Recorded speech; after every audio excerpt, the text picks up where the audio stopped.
5 years ago, on the day of my 30th birthday, I got into a rented car with a tent and a camp stove and drove from the notary's office to here, an abandoned 4-acre farm in the hills of eastern Spain.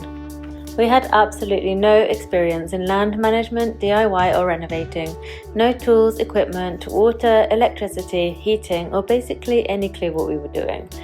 We were following a calling to see if we could create a home here, to build a life closer to nature, a more resilient, healthy life outside the 9-to-5 grind in the city which we'd been trapped in for so long. There was going to be work to do. There were many ups and downs and sacrifices made along the way, but from that very first night on the land, I knew without a doubt that this was the place we were meant to be, and this was the work we had been called upon to do. This is the story of our last 5 years. The first thing we did after buying the land was begin to tidy everything up and try and get a clear idea of what we were working with. We cleared all the terraces, cut down undergrowth, uncovered abandoned infrastructure and discovered all sorts of fruit, nut and ornamental trees which had somehow survived years of neglect. Sorry Bat, I didn't mean to disturb you.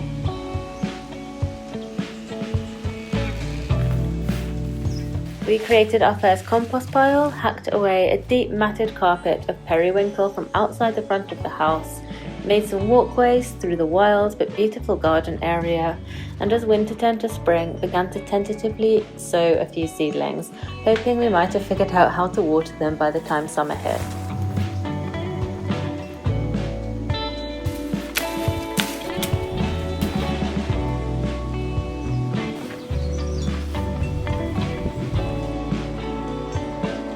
The more we cleared, the more we discovered hints at what this finca might have been like in the past, and began to imagine the beautiful oasis garden we could try to bring back to life here one day.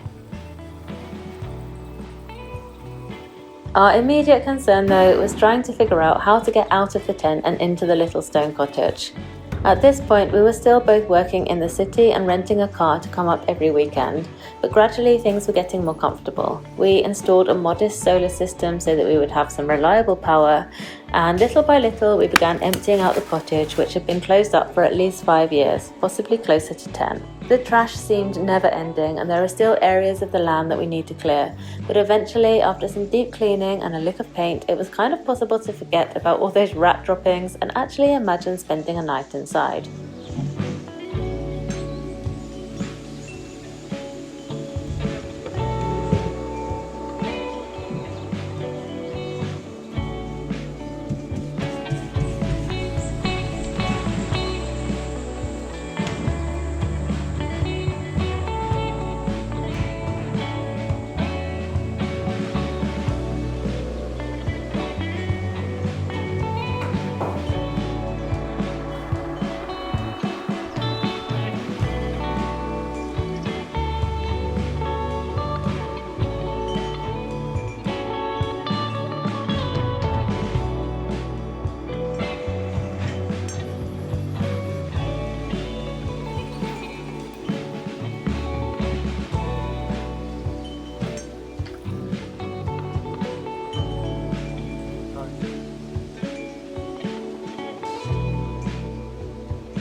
The first person who would be spending a night inside was me. Mauro unfortunately couldn't work remotely at that point, so he took the hit, staying behind in the city. In late summer, I moved to the farm by myself, maybe a little sooner than ideal because all I really had was a desk and a bed. My plan was to work on the renovation after work and on my days off, but first of all, I really needed a bit more furniture. Now we had our own car, so I toured around the local area, picking up a mismatched array of second-hand bits and pieces from house clearances and flea markets. I also bought a mini fridge and a stove, and finally things were getting to feel a little more homely. You want to do the honours? Welcome to the unboxing of this stove. Oh! Our wood has arrived. This is what a ton of wood looks like. Now that I could sit down on our glorious second-hand sofa after a hard day's work, I was keen to get into the garden. But we had no water because the old pipe system was broken and I didn't know how to fix it. I brought water up from the spring in plastic bottles, and this way I had managed to grow a small patch of beans and squash that summer, but my dreams of self-sufficiency were a long way away if I couldn't figure out how to restore the original waterways. With the heating sorted, I felt brave enough to try and tackle this problem. Just shaking them, you just can't get a grip on them, it's really hard.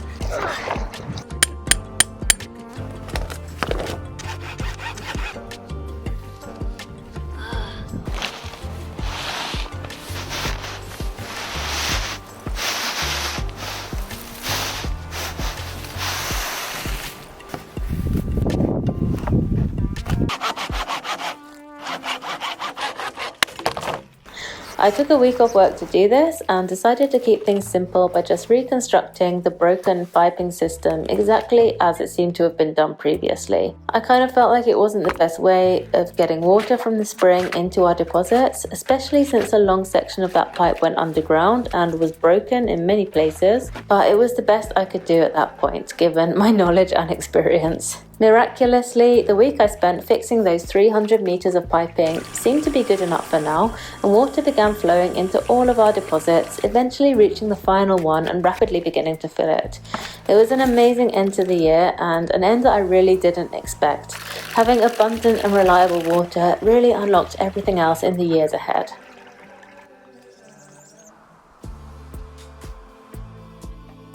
So I'd had a couple of wins, but I still had no idea how to tackle the cottage renovation.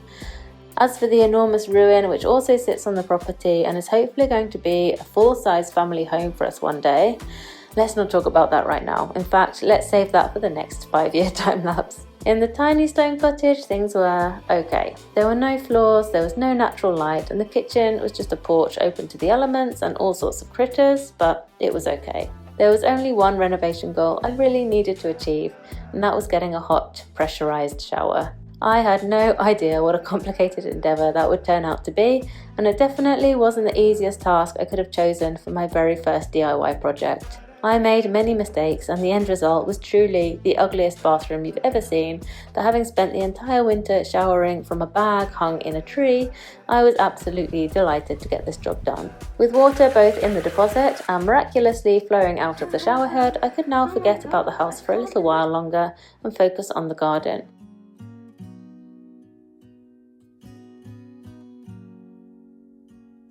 I did a lot in the garden this year. As the days grew longer, I started working on the garden beds, making about 22 in total. I brought in compost from every possible source I could find, made various piles of my own, and sourced carloads and carloads of free wood chip for the pathways.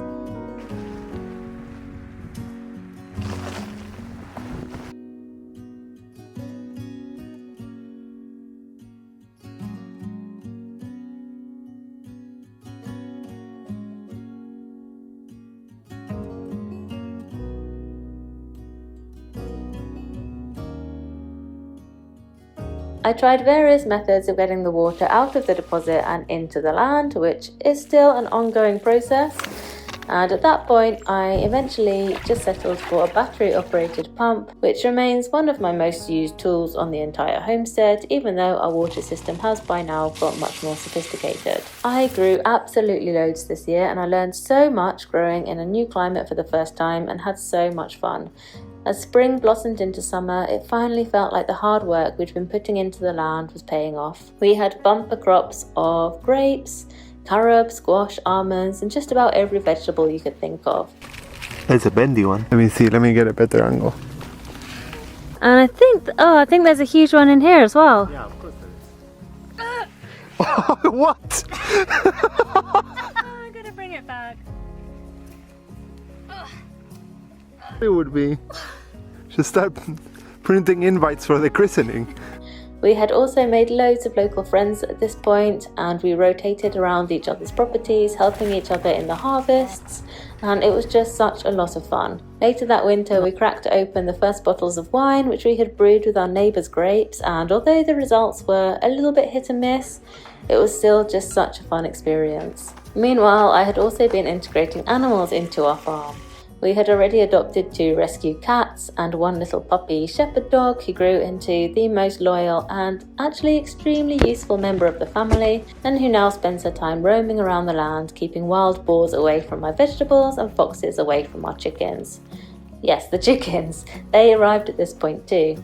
My local friends helped me build a chicken coop from recycled pallet wood. I fenced off a little run area, hatched some chicks in an incubator, and also bought some adult hens, adopted an unwanted rooster from a friend, and began enjoying delicious free-range eggs from our little flock. We also rescued a couple of goats this year and built them a glorious pallet and cob goat shelter, which they immediately escaped from and ran off to live with the local shepherd. It turns out goats don't need windows, they just need fences, really good fences.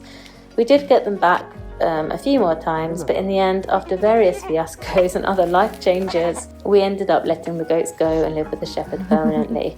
More about animals later. In the autumn of that year, after a year of living on my own on the farm, Mauro found a remote job and finally was able to come and live with me. He had been living with his parents in the city, but now we could finally bring all our belongings and our family under one roof. The only problem, there wasn't really anywhere comfortable or warm for him to work. We earmarked a little corridor space as a potential future office, and I set about converting it into a cozy little nook.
The end result was definitely better than nothing, and it did look really cute, especially with the little Victorian R2-D2 in the corner there, but thanks to our totally open kitchen at the other end of the corridor, it remained an extremely drafty and difficult place to heat. Which leads us on to the main project of the next year, or well, one of the main projects. The kitchen in general was now becoming an issue. Whilst it had initially been kind of fun to cook outside, the novelty soon wore off. The dust and debris blown in from outside was accumulating, the mice were taking liberties, and our one light bulb, which had initially felt miraculous, was now just not cutting it. On January the 1st of 2023, I embarked on what would turn out to be a long and arduous project, which at times I thought would never end, the kitchen renovation. As it turns out, kitchens are quite tricky rooms, even trickier than bathrooms, I think. I had absolutely no idea what I was doing, so I had basically started with what seemed achievable, the main brickwork for the cabinets and countertops. I was actually building upon a completely uneven floor at this point, a fact that would come back to haunt me, but I had no idea how to level a floor, so I just forged ahead. Eventually, I managed to get through the main brickwork jobs, and the form of the new kitchen was starting to take shape. I filled in all the cracks in the ceiling where spiders like to live and installed a beautiful new sink, maybe my biggest splurge since purchasing the land, but one I definitely don't regret. I began working on fixing cabinet doors to my cabinets, which was truly a disaster, and I tiled my new wonky countertops. There was still lots to do, but at least I had running water in the kitchen for the first time ever and wipeable counters, and just those changes made a huge difference. Meanwhile, my biggest passion was still the garden. One of the main reasons for coming out here in the first place place was to be more resilient and self-sufficient, so growing food and planning for future food growing capabilities was high on our list of priorities. That winter we planted about 20 fruit trees, which maybe doesn't sound like a lot, but let me tell you, it's a lot of work to do by hand. To this day, about half of those trees are still alive and doing well, which I think is a pretty good statistic, given that we were actually in the second year of a serious drought at this point and conditions were tough. In future years, we did continue to plant many more trees, including almonds, peaches, pears, apples, figs, pistachio, walnut, apricot, mulberry, and more. Now in our 5th year, many of these trees are 3 or 4 years old and actually well established and starting to bear fruit. We've also made a huge push over the years to prune and try and revive our many almond and olive trees, which was a bit of a daunting task as there are a lot of them and some of them were really out of control and in poor condition. It has been a lot of work and it's an ongoing process, but slowly we're getting there and bearing the fruits. Besides planting trees, I also spent a week that winter installing a polytunnel to try and extend our season a little bit, and some friends helped me build a little dog kennel for our shepherd dog Una, so that on the warmer nights she can sleep outside where she always prefers to be anyway, and keep the boars out of the garden, because we had recently had some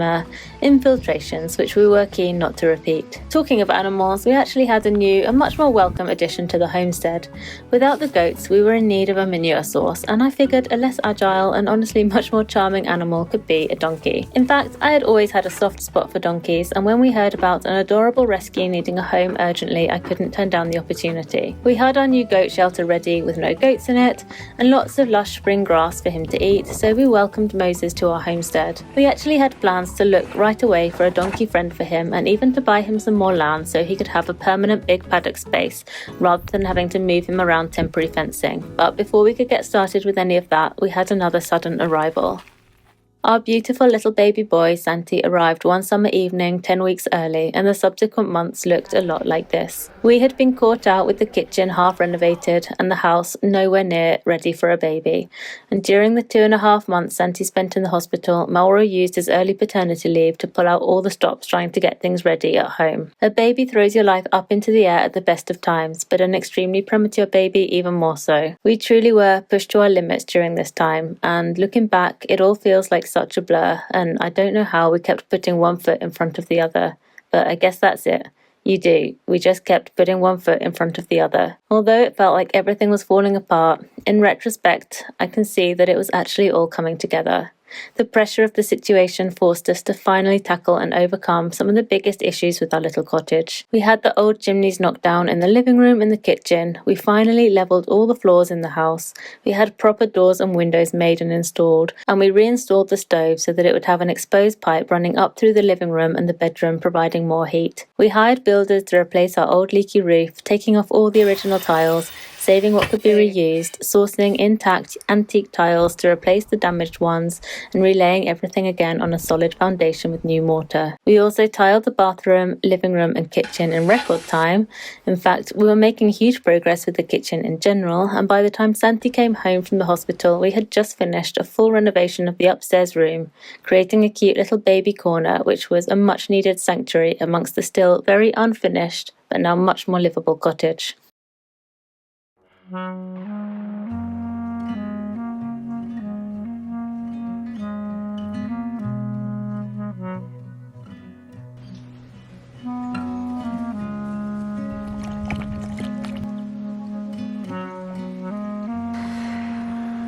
Our flurry of work before and after Santi's arrival had moved us on a long way, but it had created many loose ends and just general mess and chaos alongside. Things were certainly more comfortable inside the cottage, but stepping outside the front door felt quite overwhelming. The garden had been abandoned since the summer, and more than ever it felt like we were living in a chaotic building site. There were 2 enormous piles of rubble right outside the house, and there were so many things we had hoped to improve and fix by this point which we hadn't. To make matters more depressing, we were now well into our 3rd year of drought in Spain, and the abundant water which had flowed through our land for the first few years was now significantly weaker. The land, which should have been lush and green in the middle of winter, was dead and crispy, just like at the end of summer.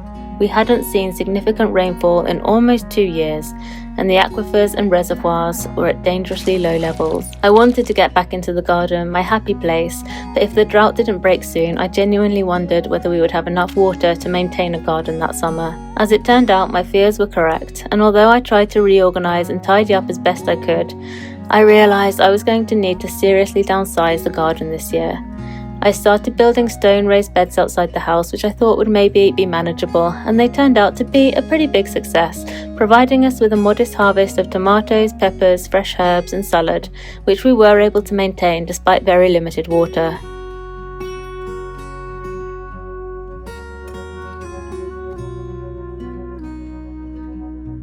See what Mommy's doing. Look at that good stuff.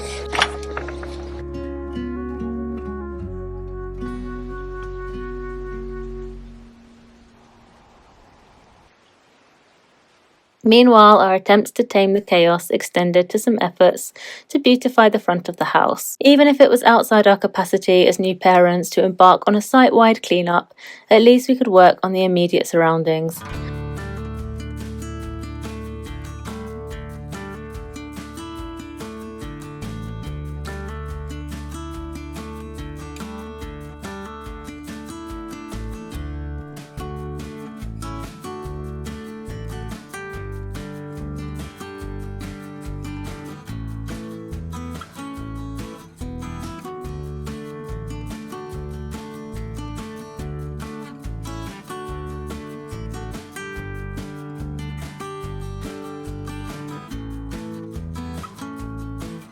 I rendered and painted the front of the house, installed a rain barrel to harvest rainwater, water being very present on our minds, and even extended my raised bed building mission to a couple more sites further afield.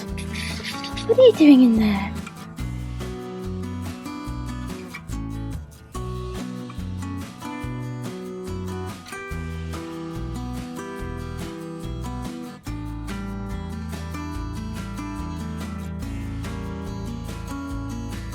I built a new compost bay area so that we could amalgamate all the little multiple piles that we had lying around into one tidy place, tackled an enormous pile of broken down rotten furniture which had been sitting outside the back of the house since we arrived, fixed the hot water which had been playing up for years, and made a couple of other little improvements in an attempt to just try and live a slightly easier life. Get this bit and take these bits off and use them somewhere else, and then it should work.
As I said, water was high on our list of worries this year. Since I fixed the waterways right back at the beginning, our beautiful water deposit has always been at the heart of our homestead. I really didn't want to think about the possibility of it drying up one day and losing all the incredible wildlife that had made its home there.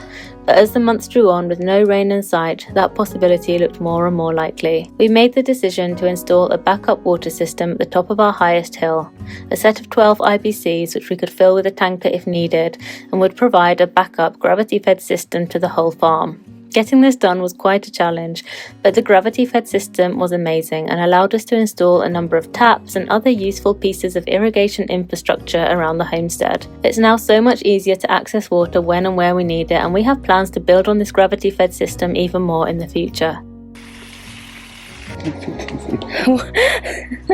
Because, I don't know. Insane! Is it insane? It's insane! I knew it! You know it was going to be rubbish. I want to have a shower with that pressure. Meanwhile, we preemptively emptied our main deposit, which was quite heartbreaking, but it did give us a chance to find new homes for the fish and the most valuable plants like the pond lilies before everything dried up. We also decided that we would take this opportunity to completely rebuild the deposit to ensure it would last well into the future, but more on that later. As summer drew on and the drought continued, a plan that had been brewing in the background began to come to fruition. We had been trying to buy more adjoining land for our rescue donkey for the last year or so, and after chasing down all sorts of people and papers, finally things were falling into place. We were so lucky to be able to purchase these gorgeous terraces which joined right onto the side of our land, and after a year of solitude, Moses finally got a friend. We now had the space to welcome 2 more rescue donkeys, Trini and Mariola, to our farmstead. We spent many weeks clearing the access, building steps, fencing the whole area, building a shelter and making slow feeders for them, and it was all so worth it to see how delighted they all were with one another and how much they enjoyed their new space. The donkeys have been absolutely brilliant members of the family, paying their way with their copious donations of manure, which becomes lovely compost for our garden. They love helping us keep the grass and the weeds down and strip all our olive prunings of leaves and twigs, making the wood so much easier for us to process. They cost very little to keep, escape a lot less than goats, and are each such unique, gentle characters. In autumn, the rains returned with devastating force. We watched terrace walls slump down, enormous rocks and trunks get dragged along the stream that borders the edge of our land, and saw water bursting out of places we'd never seen it before.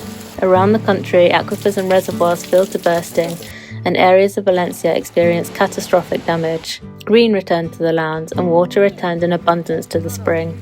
We had hoped to have made a start on our deposit restoration by this point to capture all this glorious water, but with a 1-year-old at home full-time and Mauro working, nothing was going quickly. At the end of the year, we made a radical decision. Mauro would leave his job for the next 12 months, and we would throw everything we could at the homestead, making a huge push to finish as much as possible. The first project we tackled was the complete rebuild of this falling down shed area into a new utilities area and bathroom. Bear in mind that at this point we had lived for 4 years without a washing machine and with a shower which occasionally worked but usually didn't. With a 1-year-old rapidly getting more mobile, mucky and muddy by the day, fixing this situation was high on my list of priorities. We began by building a concrete pad and a new roof from scratch to form a little protected area off to the side of where our new bathroom would eventually be. Looking back at this now, this was a huge leap for us given that we hadn't done anything major like this before, and it was actually Mauro's first project after leaving his office job. We must have grown in confidence over the years because there is no way we would have tackled something like this right back at the beginning, and even now we second-guessed ourselves a lot, but eventually the roof was done, and I think Mauro did an amazing job. And then the magical day arrived when we could finally install our washing machine. There, and we're just going to bring a pipe along the top and down. What's he doing?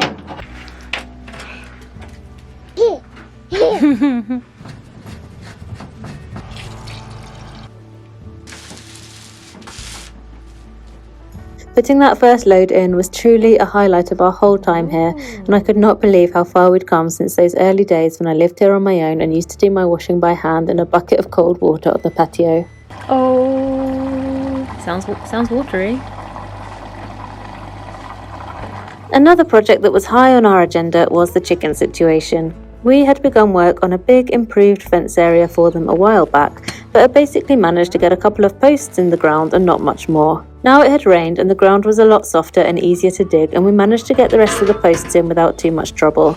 Friends helped us maneuver the heavy 2-meter tall fencing rolls into position and attach them to the tensioning wires. And as always, when we do workshare days with our friends, we celebrated what we'd achieved with a feast afterwards. We call this area our chicken and duck food forest because for the last couple of years we had been optimistically planting fruit trees here, which would hopefully one day grow big and tall and provide free food to the chickens as well as lots of shade. We dug and installed a 500-litre pond for our ducks, placed an IBC to catch rainwater from the roof of the coop, and built a composting site inside the area so the chickens could turn over their scraps and create a rich compost right there in the enclosure. We are so happy with this new area, and it makes taking care of the chickens and ducks so much easier, and they are clearly much happier too. Whilst we had been rebuilding our chickens' home, they had been housed in a temporary cage thing which was sold as a dog cage. Now the chickens were out, and not wanting to waste a potentially useful structure, I decided to move it so that it would be in a neater position and embarked on transforming it into a fruit cage, something we didn't really need but I thought could be nice to have. I planted 10 fruit bushes of various varieties, from Chinese gooseberry to thornless raspberry and things I don't even remember the name of. Since the bushes were small and would take some time to fill out, I planted loads of strawberries, herbs, leeks and lettuce in between, and it turned into a truly abundant little mini garden. In the end, I never fully closed in the fruit cage, so it doesn't actually keep birds out at all, but it did allow me to create a shaded environment for the berries, and I do think it looks pretty cute. Meanwhile, now that we were focusing on the niceties of life, shade was also on the agenda for ourselves. The next project we had in mind that spring was the transformation of our unused roof terrace area into a functional, beautiful hangout and play space. Summers are hot here, and although we have this much loved shady eating area under an Australian pine, I was keen to create a more enclosed space, somewhere free from 2-meter drops down terrace walls, somewhere where I could maybe read a page of a book while Santi played freely within 4 solid unscalable walls. After extending the back wall of the space to support a pergola structure and create a more secluded feel, we mounted a flat pack pergola kit and added our own roof to it. We used rolls of decorative bamboo on the underside to create shade, planted a male and a female kiwi in gorgeous pots, strung up wires for them to grow across, and finally had a totally safe and beautiful place to drink coffee and play. But before you start thinking we're on a roll, let me be frank and tell you we were still making plenty of mistakes, and this space did have a big mistake, and that was the roofing material. We loved this area for about a year until hurricane force winds came through, and we actually ended up taking the roof down to save it. We're going to have to rethink this space a bit, but for now, on to some other projects. As spring turned to summer, we began to welcome volunteers to our homestead, something we had done occasionally in the past and really loved doing, and finally felt like we were ready to commit to properly. Our first volunteers, Julian and Annika, helped us extend the back of the donkey shelter upwards onto the next terrace level, providing undercover space for a hay shelter. They were only with us for a couple of days, but brought so much energy and enthusiasm and helped us get this project done in record time. It really was a taste of what was to come that summer with our various volunteer visits, just powering through projects, having fun, tying up loose ends and bringing a breath of fresh air and ideas to the homestead. Of course, there was one thing that was more important to us than anything else, and that was the deposit. If there was one thing we wanted to fix this year, it was the depressing empty hole in the ground which had been staring at us for the last 12 months. After securing dates with some builders to help us on the rebuild of the walls and poring over natural pool design books and videos to try and learn how to keep it as naturally clean and fresh as possible, it was time to begin. We got off to a slightly rocky start, having to move 12 pallets of materials by hand down our track after a less than ideal delivery situation, but eventually the builders were ready to get to work, and in just a few weeks we saw our design come to life. We built a separate filtration bed system filled with 8 tons of gravel and sand, and used an air bubbler to draw water through the gravel from the filtration area to the main body of water. Our next volunteer, Jenna, helped us massively on this job, and finally the day came to begin to fill. It was such a special moment to watch the deposit fill again, actually a lot faster than it ever had done in the past, because by this point we had also replaced the broken underground section of our water pipes with new ones, a change which stopped our pipes getting so gunked up with mud and saved us many hours of troubleshooting and blocking, which had been the bane of our lives for the last few years. The final job was to plant up the filtration section with a range of beautiful and useful aquatic plants, and finally we mounted a gorgeous pergola overhead because we were into pergolas that year, and we wanted one here too, and we are so happy with how it looks. The deposit really was a turning point. I think it was the first serious thing we did in 4.5 years that we actually felt confident about and really believed we could pull off. It was such a different feeling watching this project unfold, and I think it's still the thing I'm most proud of having done on the farmstead. But we had worked flat out to get it done, and we were learning slowly that in a project like this you need to vary the pace or you just burn out. And we tried to put that into practice this summer too. After an intense couple of months working on the deposit, we took a full month off, travelling to the UK to visit family and friends we hadn't seen in years. It was the first time we'd left the farm for more than a couple of nights together since we'd bought it, and it was a really lovely and memorable summer for us. We came back feeling very rested, and very excited to jump into more work with volunteers, which was great because there was still a lot more work to do. Although the deposit was looking wonderful, the bathroom was still looking like this, and we were aware that winter would very soon be upon us. We did not want to spend another winter with a temperamental shower and a gloomy, mouldy bathroom, so the next few volunteer visits were mostly focused around trying to move that project forward. We moved the front wall out 1 meter to give us more space, put in new drainage, installed the shower plate and a transparent roof, levelled and laid a new floor, rendered the outside, built a new compost toilet and plumbed in the new shower. Once our volunteer season was over, we were left with quite a few more jobs. We tiled the shower area, installed the sink and built a number of stone planters because part of the point of this bathroom was that it would be a greenhouse bathroom, a warm, bright space for growing more tender plants and starting seedlings. To try and retain as much heat as possible and also just to learn about the material, we also decided to experiment with hempcrete in this room, something I maybe came to regret because this was by far the most labour-intensive job we had done on the entire homestead in the last 5 years. But we got through it, building up a 10 to 20 centimetre layer of hempcrete on the non-stone areas of the wall. Oh wow, it's gonna work! It actually took us many more months to finish everything just how we wanted it, but we were aware it was the last big project left to do on our little cottage, so we took our time and enjoyed it, paying attention to the details and making sure it was just what we had imagined. Finally, in the new year, we could say it was done, and we are so happy with the results. Like with the deposit, we felt really proud of what we had achieved and could see in the results how much we had grown and learnt over the years. We didn't know what was next for us, but we now had a beautiful home we'd made with our own 2 hands, and it was such a good feeling. Untangling the chaotic journey of the last 5 years to put this video together has been such a lot of fun, but watching everything laid out like this in order, it kind of feels like a straightforward journey from A to B. The reality is though, that's far from the truth. There were many times we felt like we were taking 1 step forward only to take 10 steps backwards, where energy waned and tensions ran high, and I think it's only fair we mention that as well. What you don't see are the 500 times we reworked our hot water system and the 4 winters we spent showering with cold water. You don't see the abandoned projects, the failures, the breakages, the deaths and the difficult decisions, the stupid decisions, the weeks of living by candlelight when the solar didn't work, the times we've been robbed, evacuated, sick, injured, down to our literal last €100 and generally stretched to our limits. But I can say one thing for sure, and that is that we never once doubted our decision to come here and choose this journey. From the first night we spent on this land, we completely fell in love with it and made a commitment to take care of it and restore it into something beautiful for us and future generations. And in exchange, this land has given us the greatest gift. Living here has made us free. Free in the way you only can be when you are tied down. In a world where we're told we can be whatever we want to be, reach as high as we want, dream as big as we can, standing still can feel like a radical act. Making a promise to a place, to a piece of land, to a type of life is liberating. It releases you from the constant striving, the restlessness. Finally, you can just be. This life has changed us too. We both ended up leaving our online jobs in the end. First me and then Mauro. We both thought we'd go back when we finished the cottage or when the money ran out, and then both of those things happened and we realised there was no going back. We were different people now. Mauro is retraining as a plumber, and besides being a full-time mum to Santi, I make ends meet with these videos and by selling boxes of veggies. We earn less, but we need less, and we have a different kind of wealth now. So much has changed in just 5 years, and who knows how things will look in another 5. I really hope you've enjoyed watching this journey as much as I've enjoyed putting it together, and I hope to see you in another video very soon.